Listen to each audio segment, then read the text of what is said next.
Welcome to Management Matters. I'm James Christian Blockwood. During this year's Academy National Conference, we convened a panel of civil servants from all levels of government and all parts of the country to share something we think is missing in the conversation today. We called it Stories of Service, Reflections on Purpose, Progress, and the Path Ahead. I can think of no better time of year to share it with our Management Matters listeners. It features former IRS Commissioner Danny Werfel, David Lebryk, former Fiscal Assistant Secretary at the Department of Treasury, Basil Gooden, former Undersecretary for Rural Development at the Department of Agriculture, Victoria Wassmer, Deputy CEO at SoundTransit in Washington State, and Katie Malague, current COO and CFO at the Maryland Department of Budget and Management. I hope these stories will inspire all of you, current and future public servants. I'm incredibly confident in our future because I believe in the power of people, meaning the power of people to change their circumstances. I believe in the power of the Academy to bring its experience, its expertise to those who need it most. And I believe in the power of storytelling. Stories can be very powerful and motivate people beyond their own expectations and understanding of what they even thought was possible for themselves. As I invite up our fellows that are going to share their stories with us, and I'd like you all to take the stage now, I'd like to take a brief moment to share a quick story that's not my own, but one that touches me. For some of you, you know that about a week and a half, 2 weeks ago, I was not here in Washington. I received an emergency message that my father had an accident, and so I flew to San Antonio, Texas, where he was admitted in the ICU.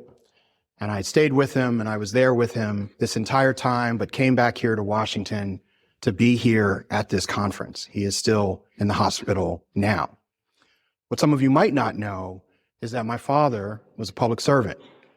He served in the United States military and the Air Force, and he currently serves in federal government now. He recently passed 45 years of service. While I was in the hospital with him, and this is in between belabored breaths, lots of concern, and him trying to reassure me and everyone around him that everything was going to be okay, on the TV in the room was a news channel, and they were playing about the government shutdown, about there would be possible continued layoffs at different agencies. And there were stories about how things were looking very dark and very bad. And this is what my father said to me, and very belabored, and he did not have a lot of energy, but this is what he said. 1, I want you to take care of our family. 2, thank you for being here with me. And 3, this is very important, I need you to make 2 phone calls. I need you to call a good colleague and a good friend. He's been someone I've worked with for a long time, and I feel bad that I'm leaving him to do the work that I was supposed to be there with him. I need you to call my boss and tell him I'm going to get better so that I can come back and work with the team. My father held positions throughout his career like Director of Civil Service Division, the Deputy of Equal Opportunity Officer, the Chief Intelligence, Diversity and Inclusion, Learning and Development Officer. He has dedicated his entire life to making sure government works well and works well for all. And his story, although in my heart means a lot and is incredible, is not unique for public servants. They all have that same driven passion and that purpose, and you are going to hear some of that here from our panelists today. So I'm going to first turn to Danny to share his story.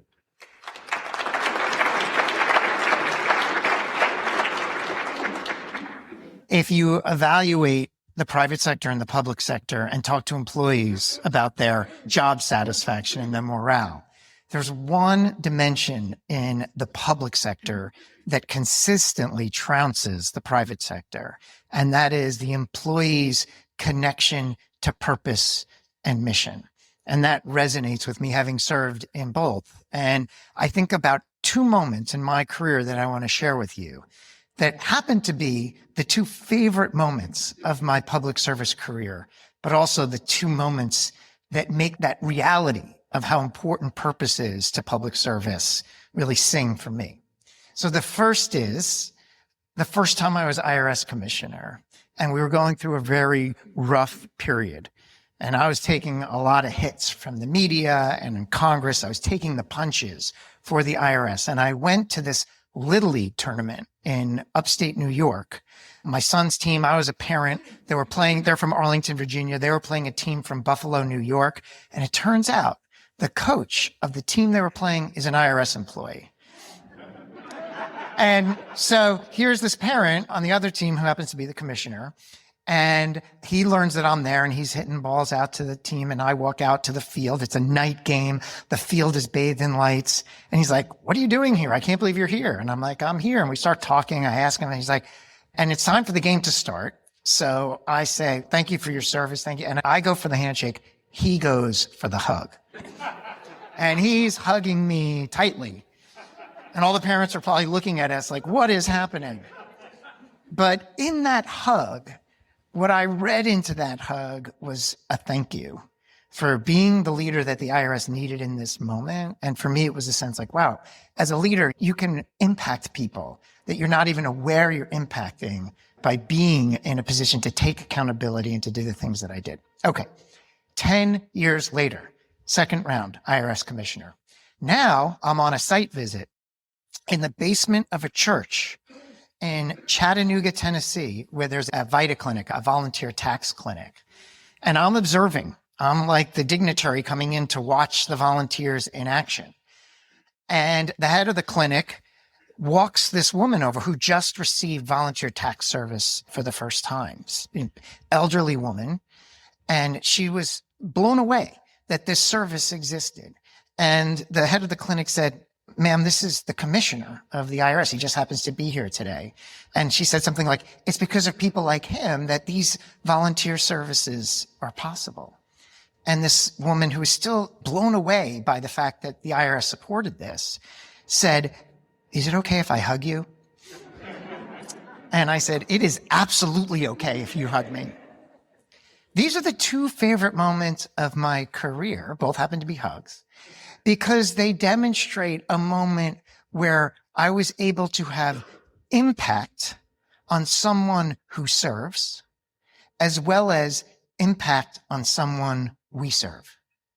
Purpose is not about spreadsheets or analytics, and in public service, it is definitely not about profits. It's about people. Thank you.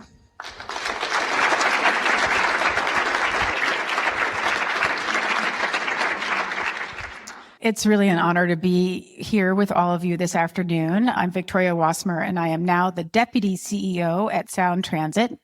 And a week ago, I was with my senior leadership team. We had a strategy session, and we walked the alignment of the new Federal Way extension. We have 3 stations opening up. And the man who was giving us the tour, Michael Hall, is the deputy project manager for that extension project, which took 9 years. And the opening date is December 6th. And people are very anxiously waiting for that date. People who are coming from Olympia who don't want to have to deal with the traffic on 5. People who are coming from South King. And it's opening up an additional roadway for our passengers. In the background was Mount Rainier, which honestly sometimes comes out and sometimes doesn't. And when it does, it is just miraculous. Just in advance of the atmospheric river that was about to come on Halloween for all those trick-or-treaters. And a year ago, if you asked me, would I be there? I would not have been able to tell you that. I had been 30 years here in Washington, D.C., doing primarily federal service. I started at the Office of Management and Budget. In fact, Danny and I were colleagues in the Office of Information Regulatory Affairs, along with some of my other colleagues here who are also NAPA fellows. And just a year ago, I was the USDOT Assistant Secretary for Budget and Programs and Chief Financial Officer. What's interesting as I look at the evolution of my career, thinking about being at the indirect national level and now at the very direct hands on the ground local level, there's a through line there. And that through line is purpose. And the through line is the connection of something that's larger than myself And it comes from the commitment that I know my family had, my parents and their parents before him. And then likewise, the work that I know collectively that can happen within a team. And so I'm super proud to have served in the federal government, to have served in District of Columbia government, to have served in the private sector for public sector clients, as well as in the nonprofit sector. And ultimately, I just get really jazzed when I can hear my swim club member in the early morning hours talking about going to that Mariners game. And the way she's getting there is the link.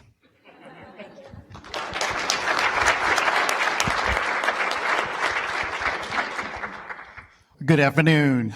My name is Basil Gooden, and I've been blessed, very fortunate, and honored to work in public service for 30 years. I've worked at the state level in the state of Virginia. I've worked for 4 governors in Virginia, 2 senators, and I've worked at the federal level. I've worked in 2 presidential administrations. At the state level, I served as the Secretary of Agriculture for the Commonwealth of Virginia.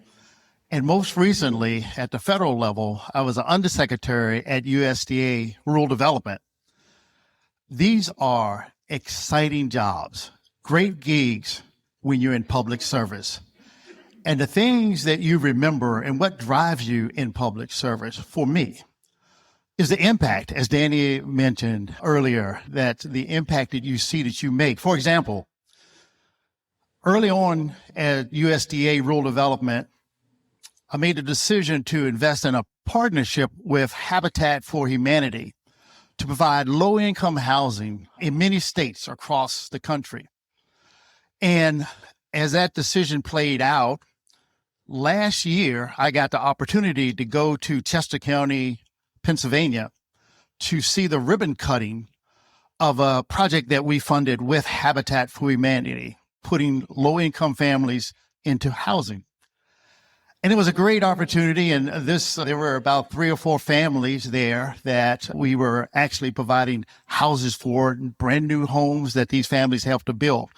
And one family had 3 kids. And one of the kids was a 7-year-old girl. And you could tell she was so excited. And when one of my colleagues asked the 7-year-old girl, "Aren't you excited to have your own room now?" And this 7-year-old girl, without blinking an eye, said, "I'm excited just to finally have my own bed to sleep in." And that took me aback, because I think sometimes we take for granted things that we just see as natural, but the services that we provide as public administrators tremendously impact the health, the education, and the economic well-being of the people we serve. And you see that firsthand. I can tell stories about that over and over again, but what I want to leave you with is what really drove me into public service to begin with. And I tell this story often. Actually, I was born and raised in Virginia in a small county called Buckingham County. It's a rural area. It's called Southside Virginia. I was being raised in the late 60s, early 70s. There was a lot of change going on in the country during that time. And unfortunately, the state of Virginia was leading what was called massive resistance. We did not, in the state of Virginia, the political leadership did not want to integrate the school systems with Black and white students. And I was young. I was about 5, 6, 7 years old. And I could see our political leaders not wanting me to go to school with my friends right down the road that happened to be of a different color. But then there was also public leaders that stepped in at the federal level that wanted to integrate the school systems. So I saw my local and state leaders, and again, I didn't fully understand. I saw them wanting to exclude me, but I saw people, and they said from the federal government, wanting to include us because they're saying, no, you're going to integrate schools here in the state of Virginia. I looked at that as a young kid, 5, 6, 7 years old, not fully understanding. But what really struck me was that there was a group that wanted to include me and a group that wanted to exclude me. And as I got older, I reflect on the words of Maya Angelou, where she talked about people will forget what you say and people will forget what you do, but people will always remember how you made them feel. And as a young kid, I felt the difference in what I think was good public service and bad public service. And I just want us to remember as public administrators that people will always remember how you made them feel. So let's be as inclusive. We may disagree on many things, but let's be as inclusive and make people feel that we're here to serve all of them. And that's what's going to drive public service and public administration into the future. Thank you.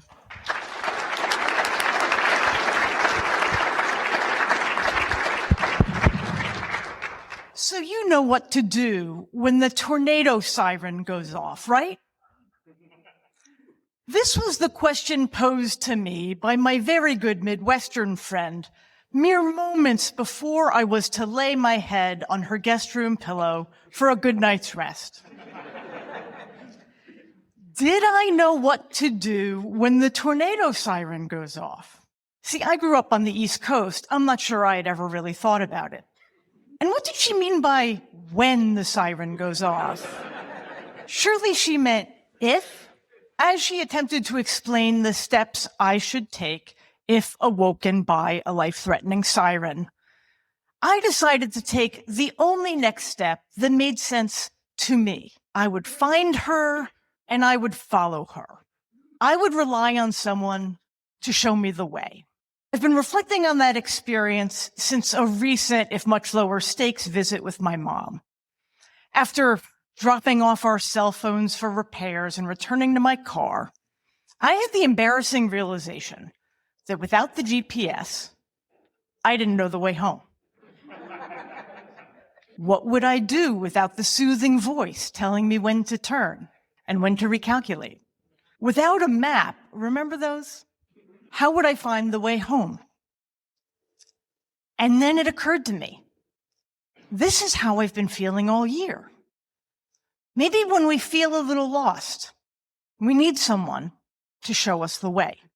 At the beginning of the year, I was serving with the Federal Office of Personnel Management as the Chief Management Officer, which is the top career position, and as the agency's Presidential Transition Director, both dream roles for me. It was an interesting time. 2 short months later, as I carried the cliche file box to my car and turned in my ID card, I was joined by colleagues who had given decades to public service. These were the ones who knew how the system worked because they had actually made it work. Now, at OPM, we liked to say that we were the people who serve the people who serve the people. I'll give you a minute to think on that one. These were the colleagues who truly serve the people. Across my tenure with 4 federal agencies, these were the ones who taught me the ropes, how to innovate while navigating the rules. The ones who would occasionally whisper something like, maybe not that way, but what if you tried this? They had seen it all across numerous administrations, and they had truly transformed and improved government. They knew what to do when the siren goes off. And yet they left without a celebration, without a gift, without a speech. And with them, we lost centuries of knowledge and talent. As we face this mass exodus of talent from the federal government through the deferred resignation program, through reductions in force, through early retirement offerings, we might want to consider this a siren sounding off in the distance. What does it mean for the future of public service? Now, my belief in public service has deep roots. My Depression-era parents taught me The government could save lives and solve problems because they had lived it. It was an early lesson to me that public service is not just a career, it's a calling. So as we gather here today, I would like to express my thanks to the millions of public servants who answered that call and quietly, often thanklessly, serve and have served their communities each day.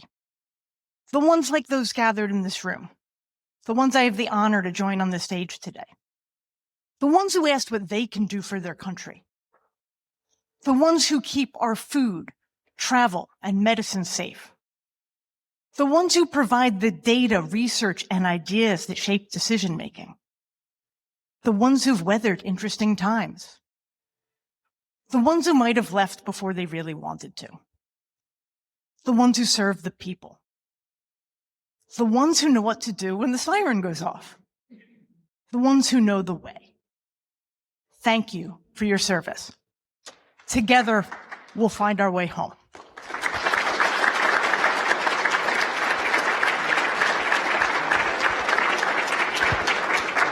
I'm Dave Lebryk, and I think your background always shapes your worldview, and it certainly has shaped mine and my lifelong commitment to public service, having served at the Treasury Department for 36 years.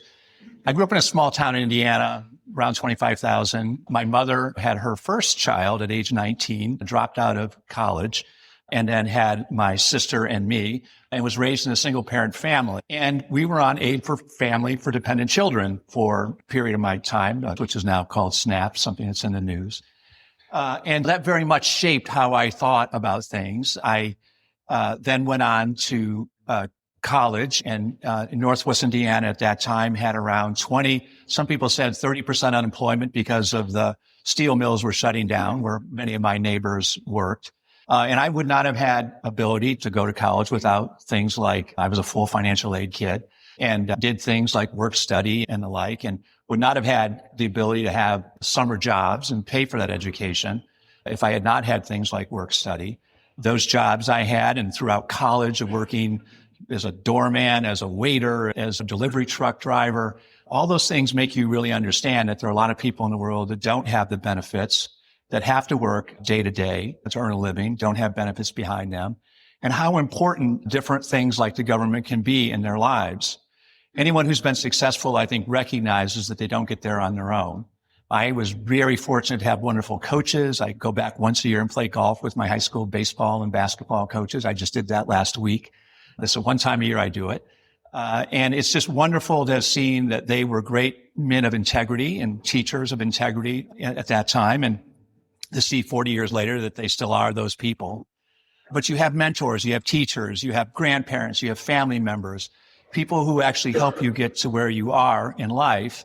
And sometimes that can be an important role that the federal government plays. I was an enormous beneficiary of the federal safety net, as well as a beneficiary of a really wonderful education system. But it can't always be the government, nor should it always be the government in terms of helping people, but it can make a big difference. And that's one of the reasons why every day I went into a job, I thought to myself, how can I make the government function better?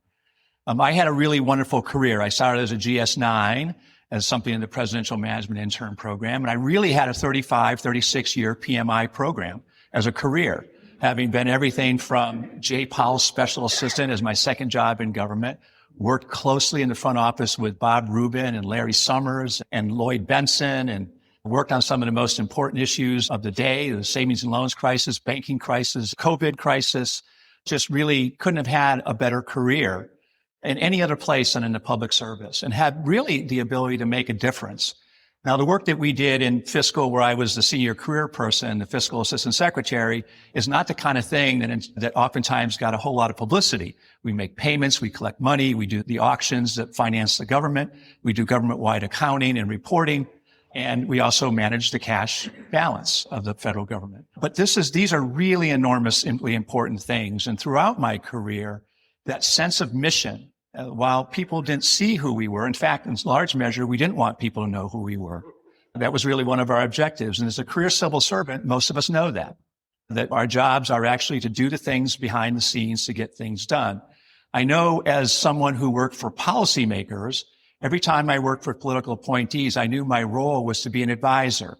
When I ran the operations of the fiscal service, I knew I was a decision maker, that I was the one making decisions about the strategic direction of the organization, how we were going to allocate our resources, what our priorities are.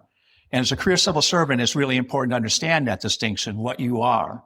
You're a lot happier when you know what you are. You know that if you give advice to someone and they don't take it, you say, they're the decision maker, I'm not. But as a career civil servant, your job is to provide the best available advice as possible. And that's really an enormously rewarding career to have. And I couldn't have been any luckier to have that 36 years at Treasury. I will close with one other element about why I think civil service is important and the reason it's important is to serve. I had a college classmate who worked for a chip manufacturer, and he called me up 5 years ago and he said, I've got this opportunity to work in the chips office. Should I take it? And I said, absolutely yes. I said, here's an opportunity, and it's in government. Only in government could you do this, to have an impact, a nationwide impact on something and have bipartisan support behind it, and you will never regret having done it. So I saw him a couple of weeks ago. I had lunch with him, and I said, Mike, are you pleased that you did it? And he said, absolutely. He said, my daughters were always very proud of the fact that I was a very good provider. And I think he told me his salary. He was a very good provider, relative to his government salary. He said, but they only told me they were proud of me when I worked in the CHIPS office. And I think that's really an important point about you can make a big difference in government, and you should make a big difference in government, and you can serve in a number of different ways. And those of you who are at schools of public administration, you need to tell your students, okay to go into public service. It's a good thing to do. There's no reason you shouldn't think about it. But there's also a lot of different ways you can serve. And if you don't serve today, you can serve tomorrow. And that's really an important thing that we should all keep in mind with respect to public service. Thank you.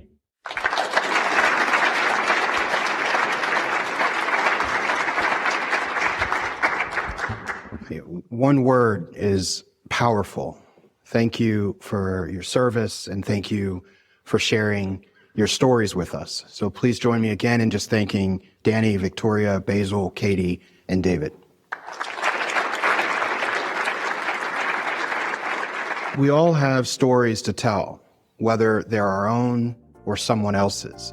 And now has never been more an important time to tell them and to share them with our country. Management Matters is a presentation of the National Academy of Public Administration, produced by Lizzie, Alwan, and Matt Hampton, and edited by Matt Hampton.